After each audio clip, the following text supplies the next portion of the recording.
सोचने से कहाँ मिलते हैं तमन्नाओं के शहर, चलना भी ज़रूरी है मंजिल पाने के लिए। हेलो फ्रेंड्स, वेलकम टू मेरा स्टडी पॉइंट। 14 जुलाई के जितने भी इम्पोर्टेंट करंट अफेयर्स हैं वो आज आपके लिए लेके आया हूँ। चलिए करते हैं शुरुआत। मंगल पर यान भेजने वाला पहला अरब राष्ट्र कौन सा होगा? तो पहला अरब राष्ट्र कौन सा होगा? यूएई। यूएई ऐसा राष्ट्र होगा जो अरब राष्ट्रों में, अरब देशों में पहला राष्ट्र होगा जो मंगल पर यान भेजेगा। ओके फ्रेंड्स, यूनाइटेड अरब अमीरात, ठीक है, जिसको संयुक्त अरब अमीरात भी कहते हैं, मानव रहित यान को मंगल पर भेजेगा। ये अरब जगत का पहला अंतरिक्ष मिशन होगा और 14 जुलाई को तनेगाशिमा के जापानी द्वीप से इस मिशन की शुरुआत होगी। डेटा एकत्रित करने के लिए मिशन मंगल पर 1 साल तक रहेगा, ठीक है, 1 साल तक रह के डेटा एकत्रित करेगा। इस प्रोजेक्ट पर यूएई 2014 से काम कर रहा है। जापानी तकनीक द्वारा संचालित इस मिशन का उद्देश्य मंगल ग्रह के वायुमंडल की ऊपरी और निचली सतह की जानकारी इकट्ठा करना है। साथ ही ये ऑक्सीजन और हाइड्रोजन के स्तर को भी मापेगा ताकि मंगल पर जल स्तर का आकलन किया जा सके। ओके फ्रेंड्स, अगला क्वेश्चन है, किस राज्य सरकार ने समाधान से विकास नामक योजना शुरू की है? तो ये योजना शुरू की है हरियाणा सरकार ने। हरियाणा राज्य सरकार ने ये समाधान से विकास नामक योजना शुरू की है। हरियाणा में कई रियल एस्टेट कंपनियों ने आवासीय और वाणिज्यिक कॉलोनियों के लिए अनिवार्य विकास शुल्क, जिसको ईडीसी बोला जाता है, और बुनियादी ढांचागत विकास शुल्क, जिसको आईडीसी बोलते हैं, इसके करोड़ों रुपए जमा नहीं किए हैं। इसी राशि की वसूली के लिए जो है ना, इन रियल एस्टेट के जो मालिक हैं उनको समन जारी किया जा रहा है, ठीक है। और ऐसे ही 350 से ज़्यादा रियल एस्टेट डेवलपर्स को पहले ही नोटिस दिया जा चुका है। सरकार ने इस समस्या से निदान हेतु समाधान से विकास नामक योजना शुरू की है, ठीक है। ओके फ्रेंड्स, इसमें जो है ना, ये शुल्क देते टाइम गवर्नमेंट कुछ छूट दे रही है इनको, ठीक है। तो ये कुछ छूट के साथ जो टर्म एंड कंडीशन है हरियाणा सरकार की, उसके साथ जो है ना अपना शुल्क जमा करा सकते हैं। अगला क्वेश्चन, रक्षा मंत्री राजनाथ सिंह के द्वारा जम्मू और कश्मीर में कितने नए पुलों का उद्घाटन किया गया है? तो हमारे रक्षा मंत्री जो है राजनाथ सिंह, उनके द्वारा फिलहाल हाल ही में जो है ना 6 नए पुलों का उद्घाटन किया गया है जम्मू कश्मीर में, ठीक है। और ये जो नए पुल हैं इनका निर्माण किया है सीमा सड़क संगठन, जिसको बीआरओ बोलते हैं, ठीक है। इसने जम्मू कश्मीर में 6 पुलों का निर्माण किया है जिनका रक्षा मंत्री राजनाथ सिंह ने उद्घाटन किया है। और इन 6 पुलों में से 4 अखनूर सेक्टर में है और 2 जो पुल हैं वो जम्मू सेक्टर में है, ठीक है।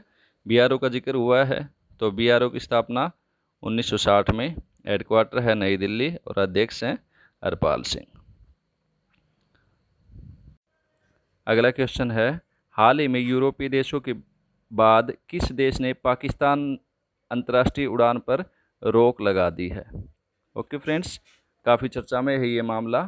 पाकिस्तानी जो अंतर्राष्ट्रीय उड़ान है उन पे यूरोपीय देशों ने पहले रोक लगाई थी और अब जो है ना फिलहाल अमेरिका ने भी इन उड़ानों पर रोक लगा दी है, ठीक है।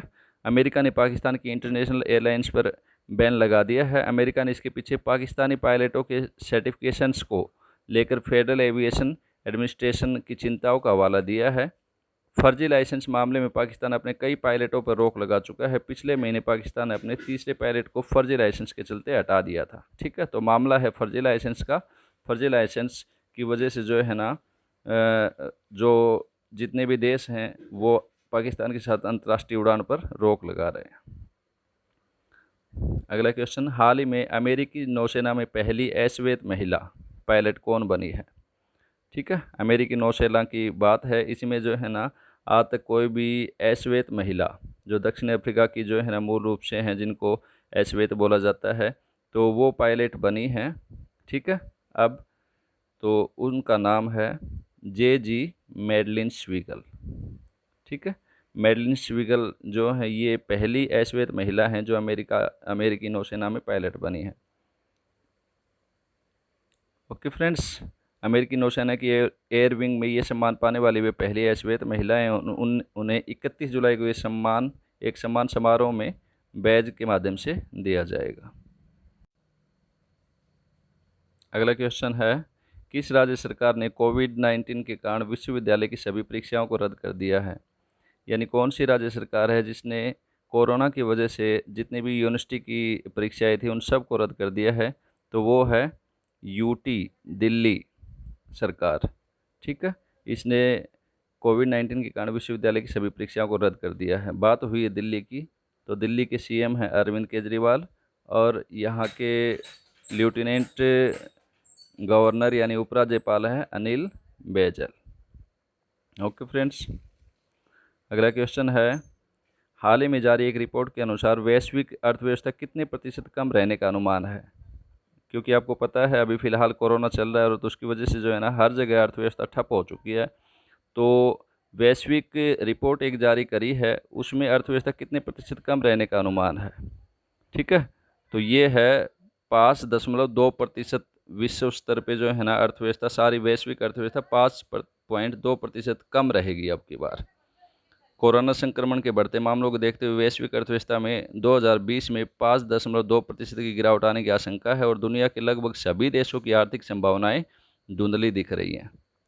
डन एंड ब्राड स्ट्रीट की रिपोर्ट, ये रिपोर्ट है डन एंड ब्राड स्ट्रीट, उसकी रिपोर्ट में ये आशंका जताई गई है कि वैश्विक अर्थव्यवस्था 2022 से पहले कोरोना से पूर्व स्तर पर नहीं आएगी। इस रिपोर्ट में 132 देशों को शामिल किया गया है। ओके फ्रेंड्स, अगला क्वेश्चन है, हाल में किस देश के KZ-11 रॉकेट का प्रक्षेपण असफल रहा है? तो ये प्रक्षेपण असफल रहा है चाइना का। चीन को लगातार झटका लग रहा है। पहले भारत में जो है ना गलवान घाटी के ऊपर इसको झटका लगा, अब चीन को अंतरिक्ष में भी एक बड़ा झटका लगा है। चीन को करोड़ों का नुकसान हुआ है। उसका एक रॉकेट 1 मिनट की उड़ान के बाद फेल हो गया। इससे उसके 2 सैटेलाइट नष्ट हो गए। एक सैटेलाइट वीडियो शेयरिंग साइट के लिए था, दूसरा नेविगेशन सिस्टम के लिए बनाया गया था। ओके फ्रेंड्स, चीन की बात हुई है तो राजधानी है बीजिंग, राष्ट्रपति हैं शी जिनपिंग और मुद्रा है रेनमिनबी। अगला क्वेश्चन, फ्लिपकार्ट ने कला, शिल्प और हथकरघा क्षेत्र को बढ़ावा देने के लिए किस राज्य के साथ समझौता किया है? फ्लिपकार्ट, ठीक है, फ्लिपकार्ट क्या है? ये एक भारत की ई-कॉमर्स कंपनी है और इसने जो है ना कला, शिल्प और हथकरघा क्षेत्र को बढ़ावा देने के लिए किस राज्य के साथ समझौता किया है? ये किया है कर्नाटक के साथ। ठीक है, ये ई-कॉमर्स कंपनी जो है 2007 में इसकी स्थापना हुई थी और हेडक्वार्टर इसका बेंगलुरु कर्नाटक में ही है और इसके जो मालिक हैं वो हैं, यानी जिन्होंने ये बनाई है, सचिन बंसल और बिन्नी बंसल, ये इसके मालिक हैं। CEO हैं कल्याण कृष्ण मूर्ति।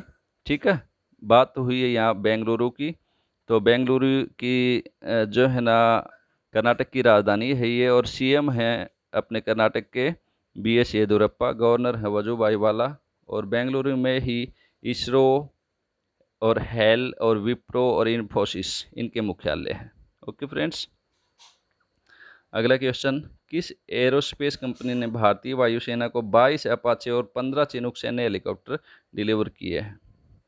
22 तो अपाचे हेलीकॉप्टर और 15 चिनूक, ये हेलीकॉप्टर के नाम हैं, ये डिलीवर किए हैं। तो कौन सी एरोस्पेस कंपनी है? तो एरोस्पेस कंपनी है Boeing. Okay friends, Indian air force की अब जिक्र हुआ है तो इसकी स्थापना हुई थी इंडियन एयरफोर्स की 8 अक्टूबर। ठीक है, और हेडक्वार्टर है इसका नई दिल्ली में है। वायुसेना दिवस हमारा मनाया जाता है क्योंकि स्थापना हुई थी 8 अक्टूबर को, तो 8 अक्टूबर को ही वायुसेना दिवस मनाया जाता है।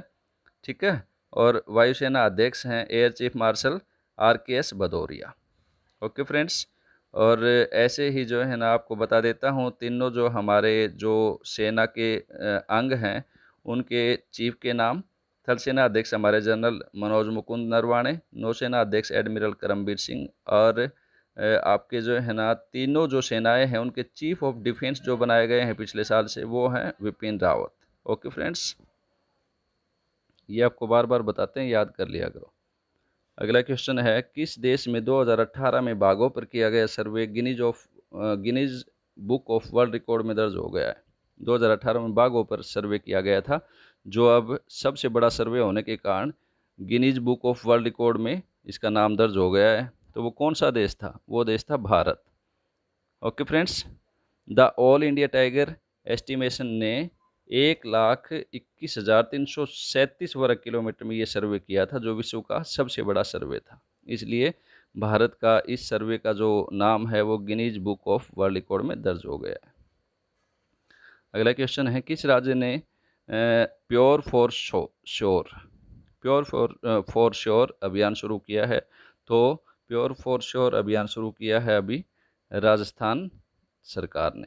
ठीक है, और राजस्थान राज्य ने डेयरी उत्पादों की शुद्धता निश्चित करने के लिए यह अभियान शुरू किया है। अब राजस्थान का जिक्र हुआ है, राजधानी है जयपुर, सीएम है अशोक गहलोत और गवर्नर हैं कलराज मिश्र।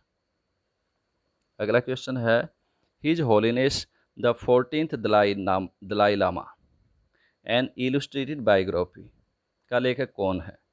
ठीक है, तो ये फेमस और चर्चित पुस्तक है दोस्तों। इसको आप जो है ना ध्यान से इसको याद कर लेना, आगामी एग्जाम के लिए काफ़ी महत्वपूर्ण हो सकती है।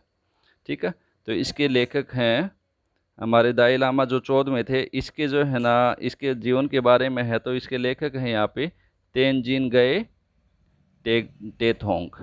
ठीक है, तेनजिन गए टेथोंग इसके लेखक हैं। ठीक है, और ये पुस्तक जो है ये दलाई लामा के जीवन के बारे में है। दलाई लामा को 1989 में शांति का नोबेल पुरस्कार मिला था। अगला क्वेश्चन, विश्व मलाला दिवस कब मनाया जाता है? तो ये मनाया जाता है 12 जुलाई को। मैंने पहले भी आपको क्वेश्चन में बताया था, शायद कल ही बताया था कि विश्व मलाला दिवस 12 जुलाई को मनाया जाता है। तो ये किस लिए है? ये मलाला नाम की जो लड़की थी, ठीक है, पाकिस्तान की, उसके जन्मदिवस के तौर पे मनाया जाता है। और लड़कियों की शिक्षा के लिए आवाज़ उठाने के कारण उन्हें तालिबानी आतंकवादियों की गोलियों का शिकार बनना पड़ा था। इनके जन्मदिन को यूएनओ ने मलाला दिवस के रूप में मनाना शुरू किया है। पाकिस्तान समेत पूरी दुनिया में 12 जुलाई को ये दिवस मनाया जाता है। ठीक है, तो बात हुई है संयुक्त राष्ट्र संघ की, तो संयुक्त राष्ट्र संघ की स्थापना हुई थी 24 अक्टूबर 1945 को। हेडक्वार्टर है न्यूयॉर्क में और इसके सदस्य देशों की संख्या है 193 193 और अध्यक्ष हैं इसके यूएनओ के एंटोनियो गुटेरस। अगला क्वेश्चन है, ली सिंग लूंग किस देश के प्रधानमंत्री बने हैं? तो ली सिंग लूंग, ओके फ्रेंड्स, ये बने हैं सिंगापुर के प्रधानमंत्री। ठीक है, और सिंगापुर कहाँ है? एशिया महाद्वीप में है। राजधानी भी इसकी सिंगापुर सिटी है और मुद्रा है इसकी सिंगापुर डॉलर। ठीक है फ्रेंड्स, ये था आज का करंट अफेयर। मुझे तो पूर्ण विश्वास है कि आपको पसंद आया है। पसंद आया है तो लाइक, शेयर और सब्सक्राइब ज़रूर कर लेना दोस्तों। Okay friends, bye, wish you all the best.